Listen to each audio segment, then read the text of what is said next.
Hello friends, today we are going to discuss about the clinical anatomy of uterus। तो uterus की applied anatomy पर एक clinical case 15 number का exam में पूछा जाता है। सबसे पहले इसमें आता है यूट्राइन फाइब्रॉइड्स। तो यूट्राइन फाइब्रॉइड्स क्या है? ये स्मूथ मसल का बेनाइन ट्यूमर है। बेनाइन ट्यूमर क्या होता है? जो एक जगह से दूसरी जगह फैलता नहीं। ये यूट्रस के अंदर जो स्मूथ मसल्स होती हैं उसके अंदर होने वाला बेनाइन ट्यूमर है, जो कि जब इसकी शुरुआत होती है तो वो एसिम्प्टोमेटिक होता है, यानी कोई सिम्टम्स दिखाई नहीं देते हैं। और समटाइम्स क्या होता है कि इसमें एक्सेसिव मेंस्ट्रुअल ब्लीडिंग होती है और पेन होता है। तो ये पिक्चर है हमारे फाइब्रॉइड्स की, जो कि स्मूथ मसल का ट्यूमर है, यूट्रस के अंदर पाया जाता है। दूसरा आता है सर्वाइकल कार्सिनोमा। तो जो सर्वाइकल कार्सिनोमा है ये फीमेल के अंदर मोस्ट कॉमन कैंसर, जो कि 11% लोगों में पाया जाता है। जो सेकंड मोस्ट कॉमन कैंसर होता है वो ब्रेस्ट कैंसर होता है, 8% लोगों में पाया जाता है। और ये जो कार्सिनोमा है ये मेटास्टेसाइज करता है, यानी जब फैलता है ये लिम्फेटिक्स के जरिए, लिम्फेटिक वेसल्स और लिम्फ नोड के जरिए से ये एक जगह से दूसरी जगह फैल जाता है। तो सर्वाइकल कार्सिनोमा में एबनॉर्मल वजाइनल ब्लीडिंग होती है, पोस्ट कोइटल ब्लीडिंग होती है, यानी कोइटस सेक्सुअल इंटरकोर्स करने के बाद ब्लीडिंग होती है, और वेट का लॉस होता है। फिर आता है सिजेरियन सेक्शन या सी सेक्शन। इस सर्जिकल प्रोसीजर होता है बेबी की डिलीवरी का। इसमें हॉरिजॉन्टल इंसिजन लगाया जाता है मदर के एंटीरियर एब्डोमिनल वॉल के ऊपर और anterior wall of the uterus के ऊपर। ये उस कंडीशन में कराया जाता है जब प्लेसेंटा प्रेविया होता है। प्लेसेंटा प्रेविया क्या है कि जो प्लेसेंटा की लेयर होती है वो सर्विक्स को कवर कर लेती है।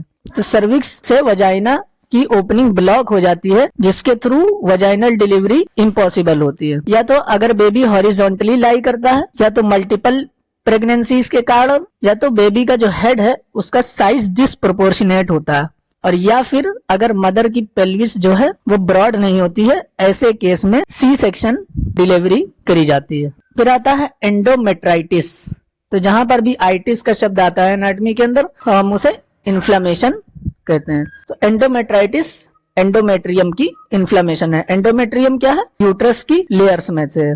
फिर आता है कॉल्पोटमी और कॉल्पोरेफी।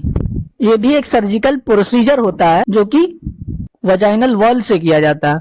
तो जो पाउच ऑफ डगलस है उसमें अगर कोई पस एक्यूमुलेट हो जाता है, उस पस को निकालने के लिए ये कॉल्पोटमी और कॉल्पोरेफी किया जाता है। जो हमारे इंट्रायूट्राइन कॉन्ट्रासेप्टिव डिवाइस हैं, जो कि इम्प्लांटेशन को प्रिवेंट करने के लिए यूज किए जाते हैं, वो भी यूट्रस के अंदर इस तरह से इंसर्ट कर दिए जाते हैं। तो जो हमारा पेल्विक ऑर्गन्स होते हैं उसका जो चीफ सपोर्ट होता है, यानी जो मेन सपोर्ट होता है, वो बनाता है पेरिनियल बॉडी।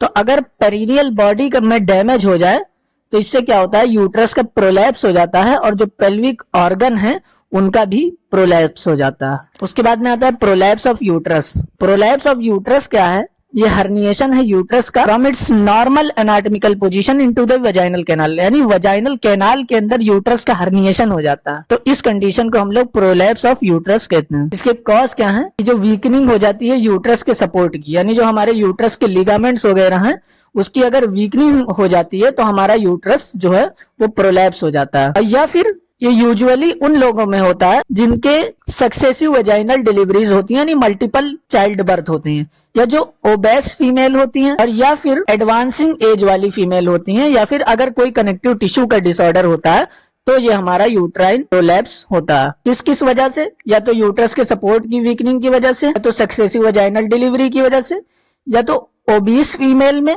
या एडवांसिंग एज, या फिर कनेक्टिव टिश्यू के डिसऑर्डर्स में ये यूट्राइन प्रोलैप्स होता है। यूट्राइन प्रोलैप्स के ऊपर क्लिनिकल केस और इसके सिम्टम्स, कॉज वगैरह पूछे जाते हैं। अगर साइन और सिम्टम्स देखें तो वजाइना के अंदर हैवीनेस और प्रेशर का सेंसेशन आता है, bulging lump into the vagina और प्रोट्रूडिंग आउट ऑफ वजाइना, यानी वजाइना के अंदर जो है कोई बल्जिंग लंप फील होता है, जो कि यूट्रस से हर्निएट होकर के वजाइना में आ जाता है। पेनफुल सेक्सुअल इंटरकोर्स, यानी सेक्सुअल इंटरकोर्स करने पर बहुत पेन होता है। फिर आता है इसका ट्रीटमेंट। इसका जो ट्रीटमेंट है ये इस पर डिपेंड करता है कि प्रोलैप्स कितना हुआ है और उसके क्या सिम्टम्स आ रहे हैं, जिसमें सबसे पहले आता है पेल्विक फ्लोर एक्सरसाइज, जिससे पेल्विक की मसल्स स्ट्रांग होती हैं और ये ठीक हो जाता है। दूसरा आता है वजाइनल एसरीज, जिसमें सिलिकॉन के ऑब्जेक्ट को जो है वजाइना के अंदर इंसर्ट कर दिया जाता है, जिससे हमारा जो प्रोलैप्स यूट्रस है उसे सपोर्ट मिलता है। सर्जिकल ट्रीटमेंट क्या है इसका? सैक्रो हिस्टेरोपेक्सी एक प्रोसीजर है रिसब्सटेंशन प्रोलैप्स यूट्रस का, जिसमें एक सिंथेटिक मेश की स्ट्रिप का यूज करके एंटीरियर लॉन्गिट्यूडनल लिगामेंट के ऊपर और सैक्रल प्रोमेंट्री के ऊपर लगा दिया जाता है। इस प्रोसीजर को हम लोग सैक्रो हिस्टेरोपेक्सी कहते हैं। और सबसे आखिरी ट्रीटमेंट जो होता है, अगर बहुत ज्यादा प्रोलैप्स हो गया है तो होता है हिस्टेरेक्टमी। हिस्टेरेक्टमी का मतलब क्या है कि सर्जिकल रिमूवल कर दिया जाता है यूट्रस का, पूरा पूरा यूट्रस बाहर निकाल दिया जाता है। तो ये थे यूट्रस की क्लिनिकल एनाटॉमी। Thank you.